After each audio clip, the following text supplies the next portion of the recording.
Welcome to On Defense and Security, a podcast that examines domestic and international defense and military affairs. Through conversations, we will bridge the gap between academic research and policy and provide a platform for informed discussions, enabling our listeners to better understand critical issues. All right, good day. So welcome to the latest episode of On Defense and Security. It's a podcast series hosted by the Center for International and Defense Policy, located at Queen's University in Kingston, Ontario. I am Lieutenant Colonel Nick Currie, the host for today's episode. As a quick background, I'm a visiting defense fellow on assignment from the U.S. Army War College. I have the distinct pleasure to work alongside some phenomenal Canadian defense fellows here at the school, as well as a fantastic array of students and faculty here at Queen's for the next year. I'm an aviator by trade. Spent most of my time and career flying attack reconnaissance helicopters for the U.S. Army. I've served on staffs all the way up to the strategic level of command, both on the conventional and the special operations community side. Most recently, I finished command as a battalion level commander at the 101st Airborne Division before arriving here in Kingston. Today, I'm joined by Major General McKenna, who is the 1 Canadian Air Division and Canadian NORAD Region Commander. Major General McKenna has a long and impressive history of service to Canada, joining in 1994, earning a degree in chemical and material engineering from the Royal Military College. Completed his flight training in 2002 as a Rotary wing and tactical aviation and special operations aviation pilot. Since then, he's accrued over 2,600 aviation flight hours, which is impressive for Rotary wing guys. Commanded at all levels, including 450 Tactical Helicopter Squadron and 1 wing. Postings include Special Operations, Royal Canadian Air Force Headquarters, and the Canadian Joint Operations Command. Operational deployments are abound. Twice to Bosnia as part of NATO Stabilization Force, twice to Afghanistan, including time with CANSOFCOM, and commanding officer of a heavy lift unit flying Chinooks in 2010. Also has an operational deployment to Mali in 2018 to 2019 as the commander of Canada's Air Task Force as part of the UN Multidimensional Integrated Stabilization Mission. And most recently, before his current posting, served as the Director for General of Air and Space Force Development, coordinating the acquisition authorities and capabilities for multiple programs, including the MQ-9, P-8, and over-the-horizon radars, which play a huge role within the Canadian defense. Sir, it's an absolute pleasure to have you here as part of the program today. Thank you so much for signing on. Hey, Nick, it's a pleasure to be here. Thanks very much for having me. Sir, as with many defense personnel that I've had the opportunity to meet here in just the 6 months that I've been in Canada, and I know we were talking this just previously, but you and I have actually had some time chewing the same dirt in Afghanistan in 2010.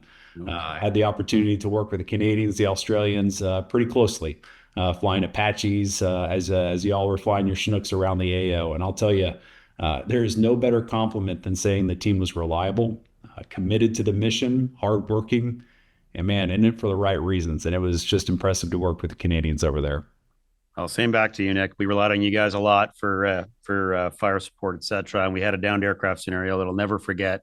A couple of Apaches spent some time over top of. So thank you for what you did for us. Yes, sir. No, absolutely. And I'll tell you, Canada always has the ability to do operations with a little bit of flair. And for those that may not know, the Canadian compound in Kandahar, probably the best thing ever. It was my introduction to Tim Hortons. We may or may not have flown an Apache or two down there that quote unquote broke down just so we could grab a few Timbits or whatever to bring back to the crew chiefs. To share some time there and watch the teams play on the ice rink and I should say ice rink, quote unquote, in Kandahar as well is also just amazing. Again, Canadian flair, you can't beat it. That was a lot of fun. It was a pretty high morale moment when the Tim Hortons showed up. And then we get in long lines behind a lot of Americans who were looking for donuts. We were not looking for donuts. We're looking for coffee and coffee only in the morning. So it was a good cultural moment. Yes, sir. You could tell the flag was there at that point. So, Well, sir, today, the point of the discussion is hopefully to encompass a few topics, and including joint operations, defense of the homeland here in Canada and North America in general, as well as defense modernization, which is certainly a huge topic of discussion right now. Know your time is very valuable. We'll see how many of those topics we can get through, but ultimately, the intent is to hear from you as a senior defense leader on several items of great importance to both defense and security. So with that said, I turn it over to you for any introductory remarks.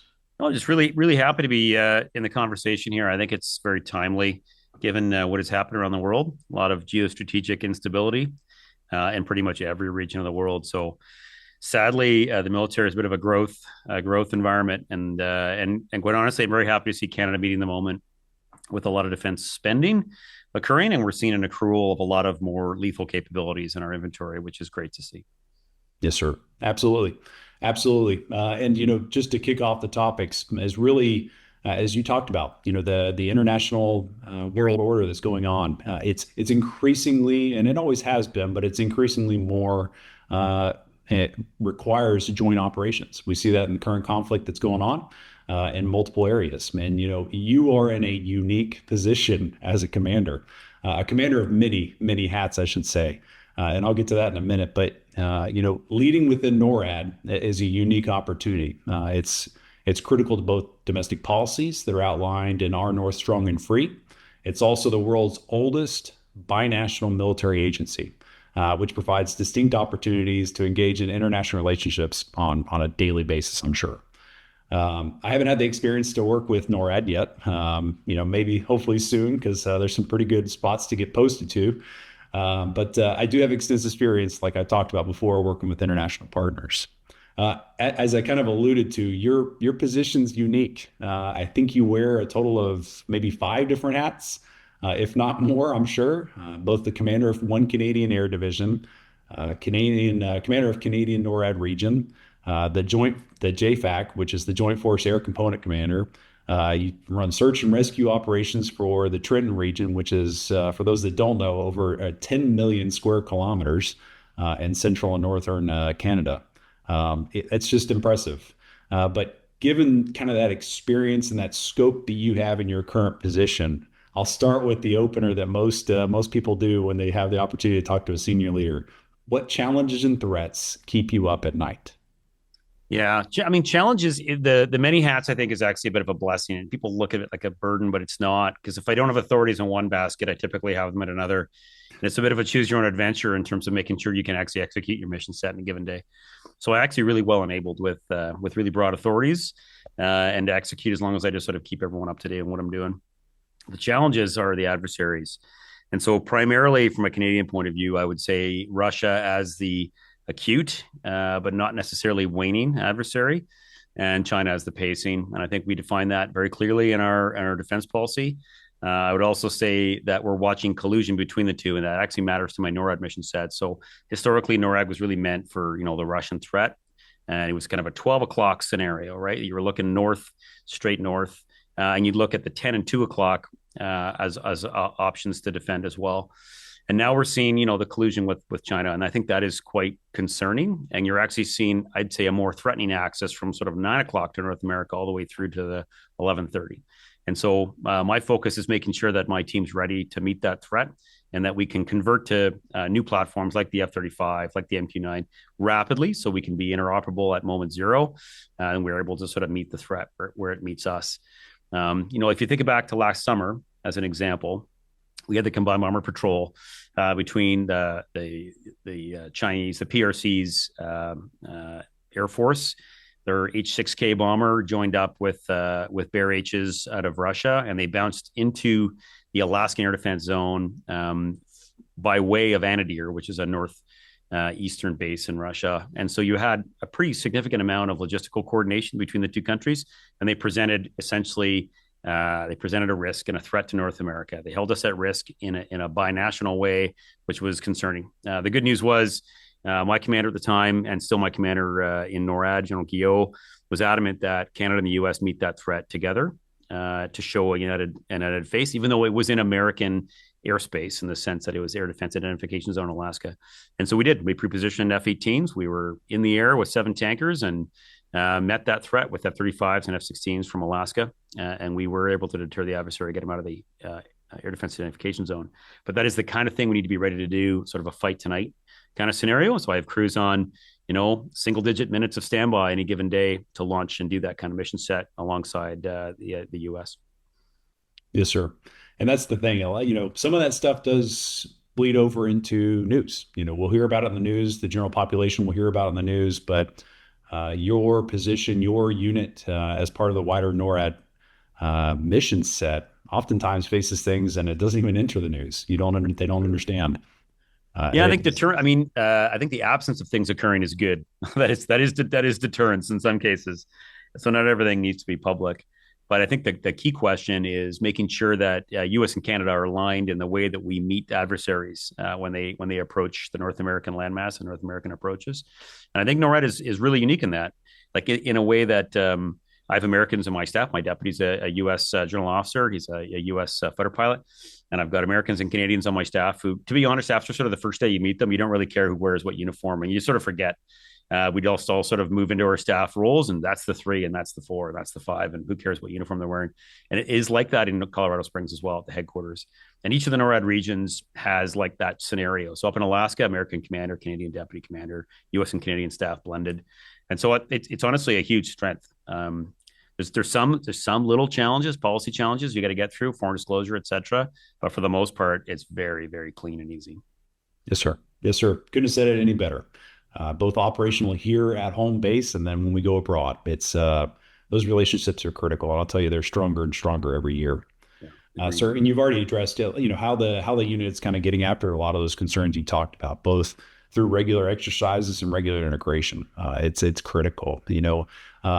As you talked about this earlier, the recent war between Russia and Ukraine is showing some raising tensions. Not only there, but you've got, as you talked about, the pacing threats of China and the wider region that's going on there.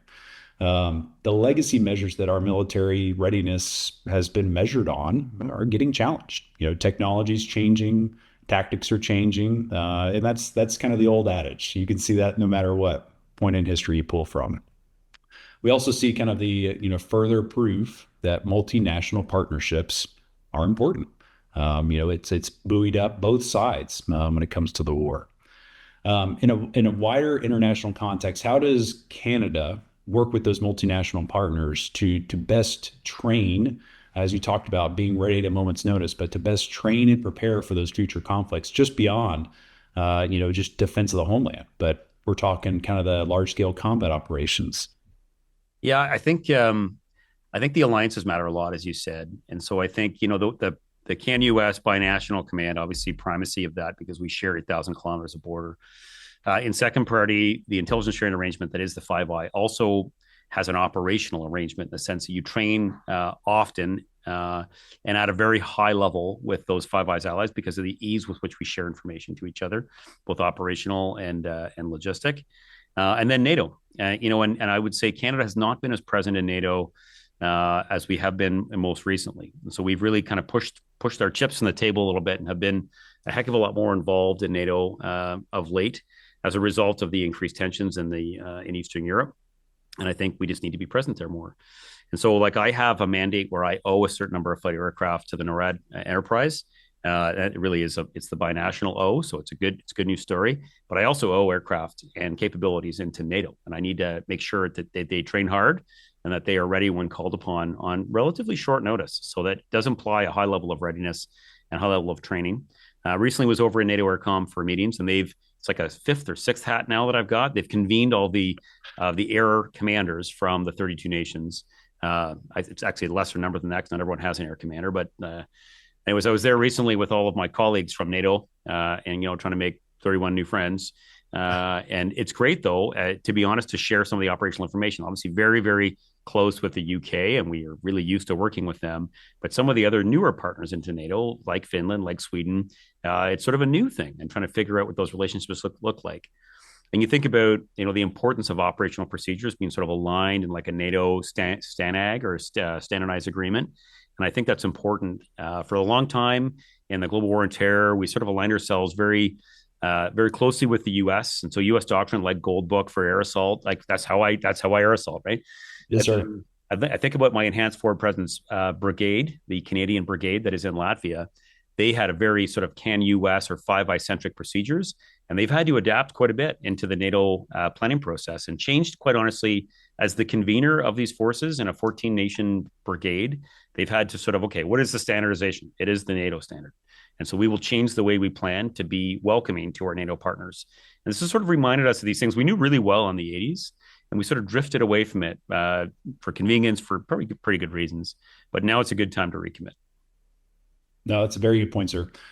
Both policy and organizational wise, that's a shift, as you're talking about. It's not just an easy one either. It's going to take a little while. Is there any another challenge that most people don't think about when it comes to that many different countries and joining operations together is interoperability of equipment. Is there anything you see with your current position, things that Canada is kind of pushing for or needs to push for, especially as increased GDP spending towards the defense force? Yeah, I think aligning ourselves to platforms that are operated by more than one ally. So you end up with a user group scenario when you have more than one. Like as an example, the P8 is a great one, right? So all of the Five Eyes, and including New Zealand, all will fly the P8. I mean, that is great. So it's already, we have the information sharing agreement, but then we can exchange tactics. And as you get that, if the airplane gets into more exquisite space, more top secret special access information, very easy inside of that small circle. But now there's a bunch of NATO allies like Germany who are going to be operating that platform. So I think as you think about the acquisition moment, you can actually purchase interoperability. You can buy it. That's the entry point. I mean, you're going to deepen that through joint operations and joint exercises, et cetera. But I think making really strategic decisions about what you purchase, and for good reason, to make sure that the supply chains are intertwined and you're able to advocate in a larger group. I think MQ-9 is another good example of that. The MRTT tanker that we're procuring. I mean, Australia was the leader in that, and we aligned with Australia and the UK in the procurement, and with most of Europe and all of NATO. With that, I know it diverges a little bit from the US, but we're adding a capability in that we're going to have boom refueling, able to give gas to the US Air Force, which we've never been able to do in the past. And so it's like picking those moments about and the aspects of the capability that where you can connect each other to each other. That's really important. And then in the end, it all starts with command and control. And so making sure that you're going to be on a shared shared cryptographic information to make sure that you can exchange data at the secret and above level. I think it's really critical as you set out to modernize. Yes, sir. Well, in each one of those forces or each one of those capabilities that you're talking about it's not just playing a role, internationally. Well, yes, it's great. It's integrated with those different systems. PA is a great example. It's a great capability, and I'll tell you, the vast majority of the Earth is covered with water, and it does a great job doing what it does on the water. But it is critical to the defense of Canada. Each one of those capabilities, the EMQ-9, the P8, and the MRTT, like those all provide expansive capabilities for the defense force here. Yeah, agreed. And I mean, what's the product, right? What's the product that I'm supposed to offer my government? In my view, it's deterrence. And so credible, persistent deterrence, not just like moments of deterrence, but like persistent deterrence. And that really implies for a country the size of Canada, really implies a large tanker fleet. You need to have gas if you want to be present and stay present. And so that, we historically had a mixed fleet of A310 tankers and Herc tankers that supported the F-18 well, both tactically and operationally. But we're up in our game in the sense that the first new tanker gets delivered in 27, and that is like as they roll in, it represents an 800% increase in their ability to give gas, and that is no small thing. And everyone gets very excited about fighter acquisitions, and they're important, really important. The thing I think our allies are the most happy with is the depth at which we are procuring tanker aircraft to support them, to support us, and to hold high-end lethal capabilities at a distance from North America and deter adversaries. Yes, sir. Well, it's the old adage, right? So amateurs talk tactics, fighting with hands and doing the hand fighting, and professionals talk logistics. And man, I'll tell you, the MRTT is exactly where you're talking. And it's deceptive. Without having traveled here, a lot of people don't fully grasp and understand the size of Canada and the Arctic region that it's trying to cover. When you look at all the islands and all the other stuff, it's impressive. So, and not only that, but when you try to set up talking to a colleague here on course who's also a Rotary Wing person, but trying to set up a gas stop in some of the locations can be challenging to say the least. So yeah, I think the Arctic, from a Canadian point of view, it makes us very used to sort of agile combat employment or working in austerity. I mean, that mission we were doing that you mentioned in Mali, in the middle of the Sahel region of Africa. I mean, it's vast, it's inhospitable, it's plus 50, not minus 50, but it is equally painful. And there is no gas. Like you think about the Canadian North, if you go north of 60, you have 5 paved runways longer than 6,000 feet, just from an Air Force point of view. So it becomes very interesting to try and hold capabilities up there for long periods of time. It's all kinds of de-icing challenges. And it was very similar. People would ask us, like, how are you guys doing so well in the desert? We're like, Arctic's sort of a desert in a way. We're kind of used to the time and space challenges and the austerity challenges. Yeah, it does breed, I think, a certain understanding of the logistical challenges we face. yes, sir. Absolutely. Well, sir, kind of focusing back inward, we're talking about Homeland Defense again. I just left command. I was in a unique position. The rest of my brigade had deployed, so I was in charge of kind of a mixed aviation unit at that time. So I had about 1,300 soldiers, and I had heavy lift, attack, all the capabilities to kind of support the division at the time. So much different scale, obviously. But as part of that, we did work a lot of joint operations, both with reserve forces, international forces, and we supported responses for local population, which I know the Canadian Defense Force is very familiar with. And it's a story that I don't know that it's truly told very well. As your past role in one wing command and one Canadian Air Division current commander, though I've only been here for 4 months, I've seen just through the back channels with people that are in the Defense Force, the Herculean effort that goes on with the CAF on a nearly daily basis to support domestic operations. Soldiers, sailors, airmen, they're out there supporting the fellow Canadians. And I was wondering if you don't mind, because I don't know, again, it just doesn't seem like it's out there much, but do you mind providing kind of an overview of what you've seen just in the last couple of months of, how the force has been called upon to support the civilians? Yeah, absolutely. And that's really, we all join the military to serve our country. And it's kind of special when you get a chance to actually serve them, like at home, using military capabilities. It's really cyclical. So if you look at how much we are called upon, it really depends on the climatic conditions of the year. Sometimes it's floods, sometimes it's fires. Sometimes it's pandemics, as an example. This past summer was a really dry summer across Canada, especially across the prairies and in Northern Ontario. So I live in Winnipeg, out here in Manitoba, dead center, geographic center of North America. And it was extremely dry this summer. And we had a lot of lightning strikes sort of coming out of convective activity that caused these massive wildfires, just enormous wildfires. And you think about, where communities are kind of based in the urban sort of zone of Canada. It's pretty much along the Canada-U.S. border, but 50% of our population kind of lives Quebec City to Windsor. But as you get, even like 200 or 400 miles north of the U.S.-Canada border, it gets pretty sparse. We have a lot of Indigenous communities that live up there, and they're connected by like very fragile links in the sense like one road or one rail link, maybe one power line.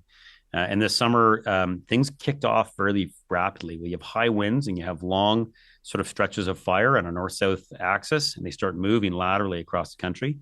And it cuts off their lines of communication. It cuts off their ability to evacuate. And then the challenge is the resiliency side of it is a big one. I think the one thing I talk about when I talk to provincial leaders is about making sure that the province is resilient and has like airstrips that are paved, have long enough airstrips that I can get my aircraft in them. And so the challenge this summer, we pulled about 7,000 Canadians out of harm's way in about 3 weeks of operations.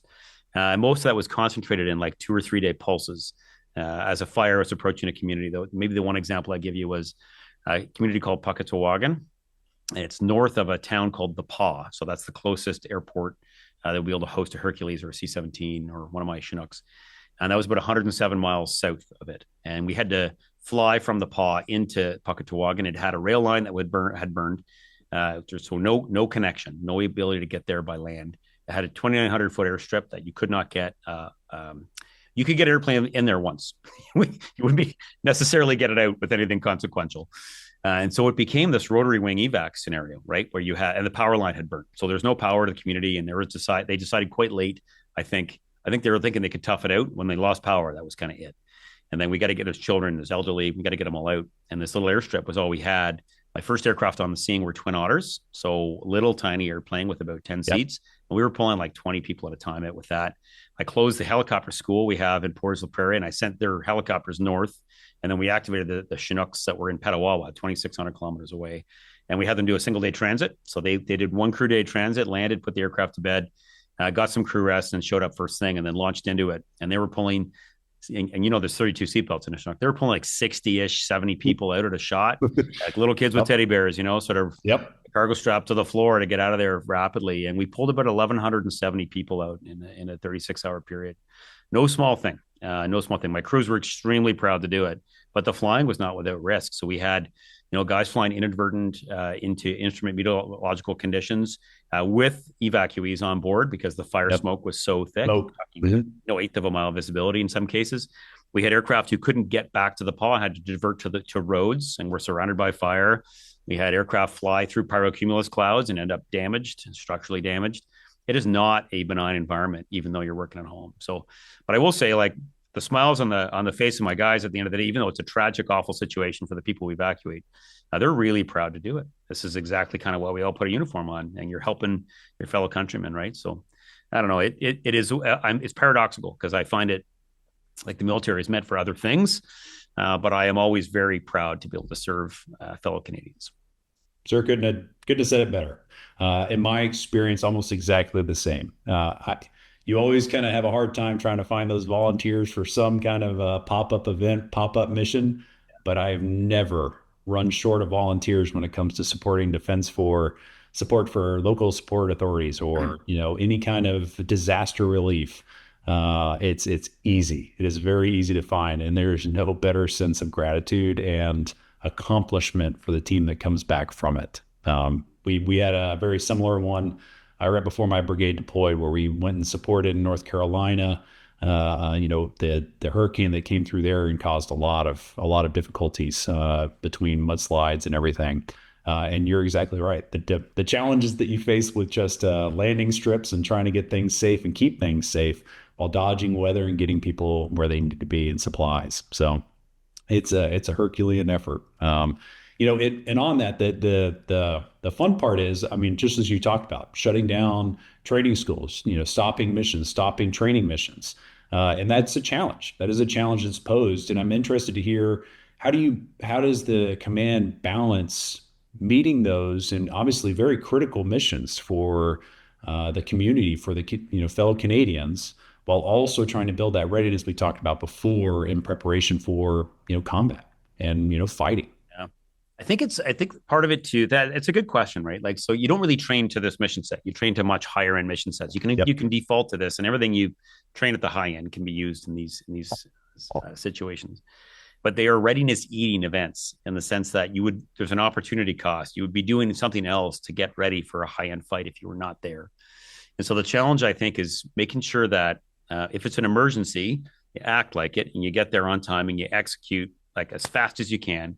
And then as soon as you see that the local authorities are able to manage it, that there is a measured disengagement to allow the province, the local communities to be able to manage it themselves.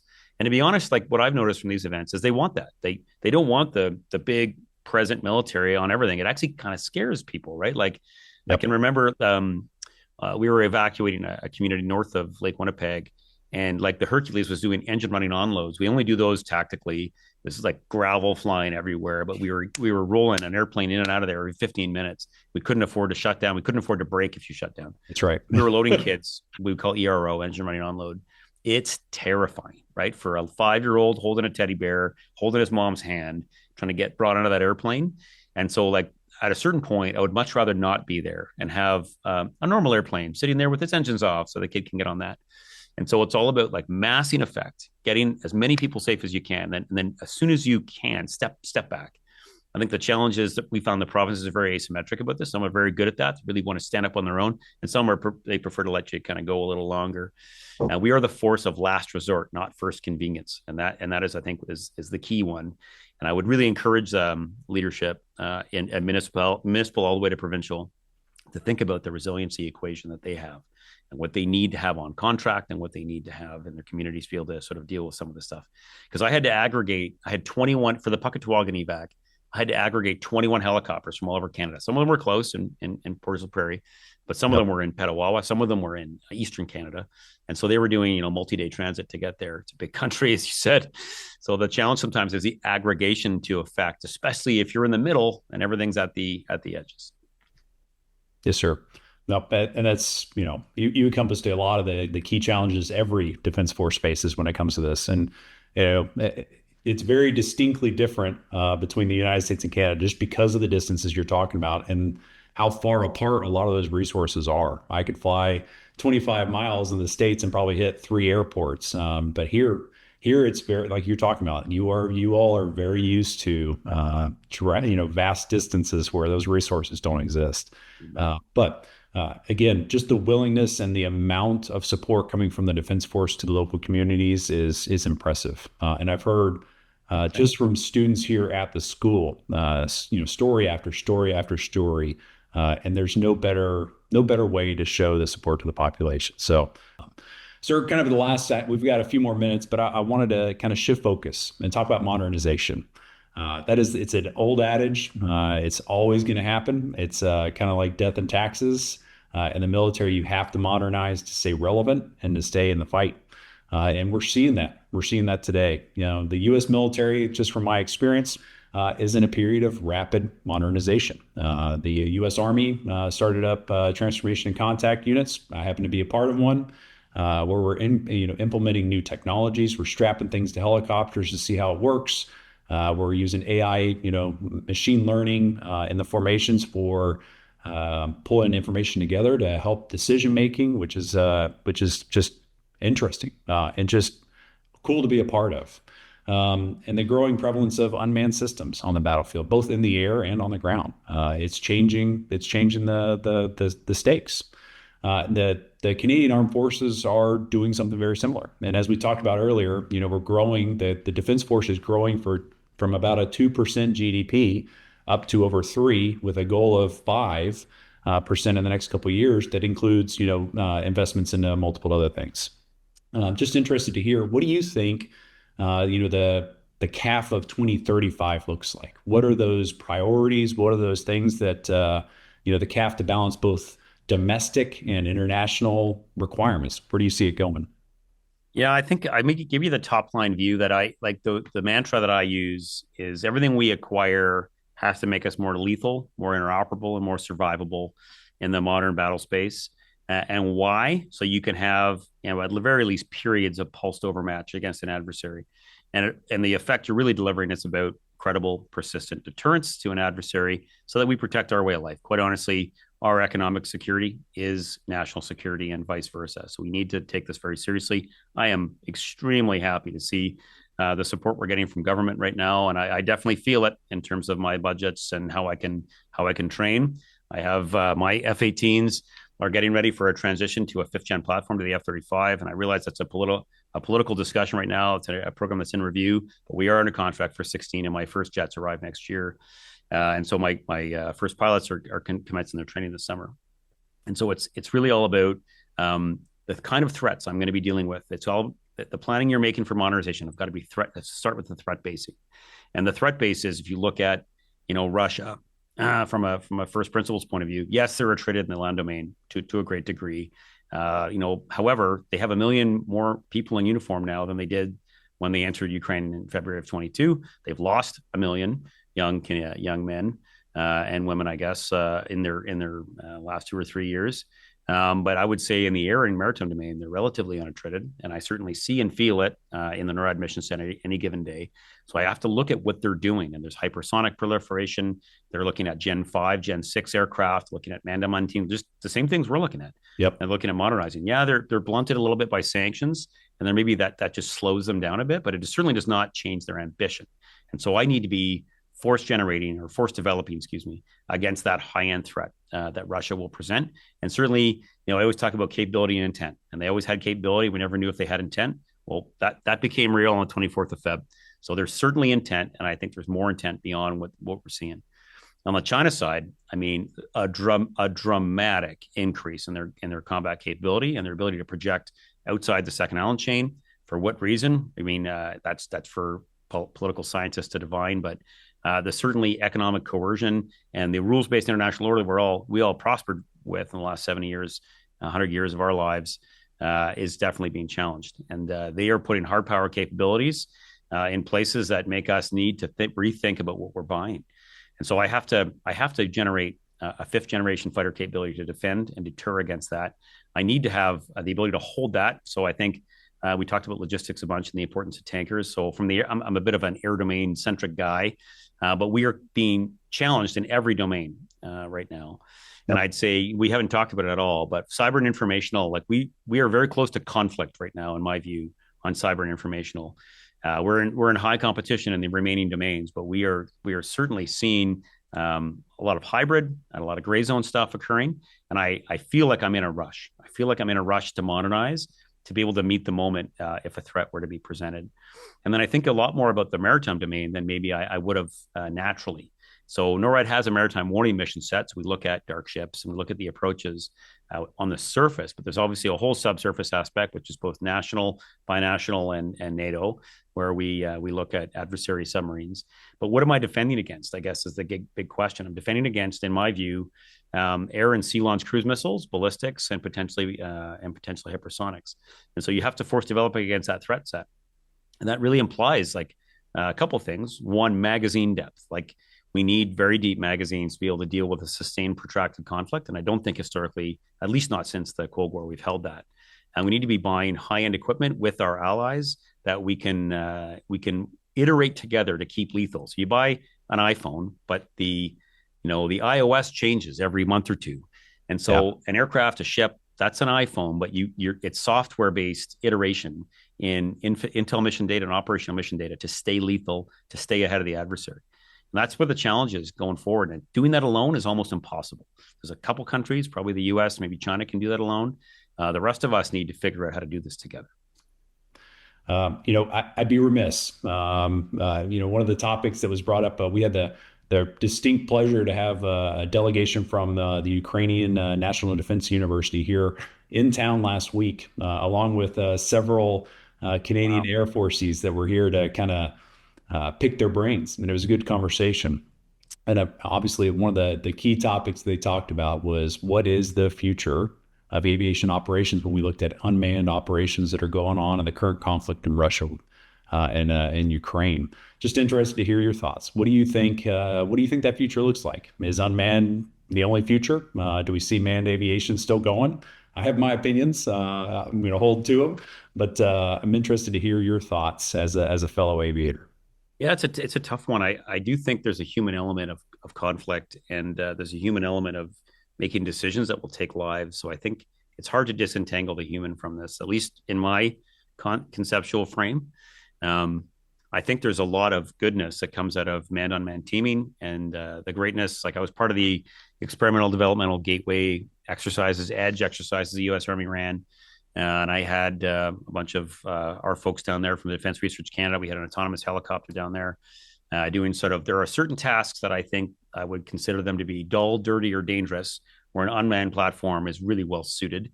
But there's got to be, at least for now, there's got to be a quarterback at some distance from the forward line of enemy troops that is sort of playing, like running the place and making sure that you're applying effects in the right way, in the right place, at the right threat at a given time. So I think there's a lot of proliferation of unmanned threats and swarming and all that, but there's still a place for a human in the fight is my current view. I see an evolving role for attack that I'd love to cover with you over a beer one day. But I think there's a lot of counter UAS optionality in that platform. It was sort of conceived as a deep strike thing, as doing treating the adversary in the deep. I do think there's an interesting play that could be made with like very low cost weapons, stay below the cost curve, and training the adversary's UAS capability. So I think there's still going to be a human element for a while. If you look at the fighter capability as an example, We're buying a manned fighter, and I do think that maybe the one after that even is probably a manned fighter, but you're going to see teaming occurring. Collaborative combat aircraft, like match to it to give you magazine depth, to give you sensor extension. There's a lot of reasons why you'd want unmanned teaming. But again, dull, dirty, dangerous. Those are the three things you put UAS against, and I think they do it really well. Absolutely. With you completely. The ethical side of it is the challenge. And I think that there's just some stuff that, having done this for a while, not as long as you, sir, but having done this for a while, I've done manned-unmanned teaming in combat, dating back to, I think the earliest was 2012. A little bit different, not with small UAS, but with the larger ones and other components. It's a super capable, super helpful, can really, it's a outmeasured impact on the battlefield. That said, it has its limitations. And there are some distinct differences in the way, the Five Eye countries approach combat, as compared to what we're seeing in the war right now. And I think there's, a lot of that training that we've done, that would make some differences. But I'm with you. I think there's still a bright future for manned aviation. I think it's a changing future. And so I'm with you, sir. And I appreciate your thoughts on it as a senior aviator that's got a little bit more top-down view to see how things are actually changing within the forces. Sir, I really appreciate the opportunity to sit down with you. This has just been a phenomenal experience in the last 6 months to be able to engage with more and more defense professionals within the community. Thank you so much for your time today. I want to close with the other typical, RMC or, academy question. If you had a book that you're currently reading or a recommendation for a book that young professionals should read when they're looking at defense studies or security studies. Oh, I'm going to draw a blank on this because I've just started reading it. It's something like The Elements of Victory, and it sort of talks about revolutions in military affairs across a whole bunch of new technology, but I've now dropped the name of the book, which is super embarrassing, but it's sitting on my bedside. It happens. I'm like a chapter into it, but I'm gonna call a friend and follow that up with an email to you. Elements of Victory, something like that. Anyways, I'll come back to you, Nick. Yes, sir. I'm trying to stay ahead of what the changes are in society. It's happening so fast that it's almost impossible just to read your way into relevance. Yes, sir. Absolutely. Well, sir, over to you for any closing comments. Yeah, really appreciate the talk today, Nick. I think this is a great avenue of study that you picked, and I thank you for coming to Canada to think about this year of your career where you're sort of focusing a little inwards, a little selfishly on your own professional development before you bounce into some new crazy job that I'm sure they've got you lined up for in the U.S. And I just thank you for the partnership and for the fact that you're engaged in senior Canadian leaders like this. I think this is a really important discussion. Yes, sir. Well, thank you so much for your time and happy holidays. Hey, you as well. All the best. Yes, sir.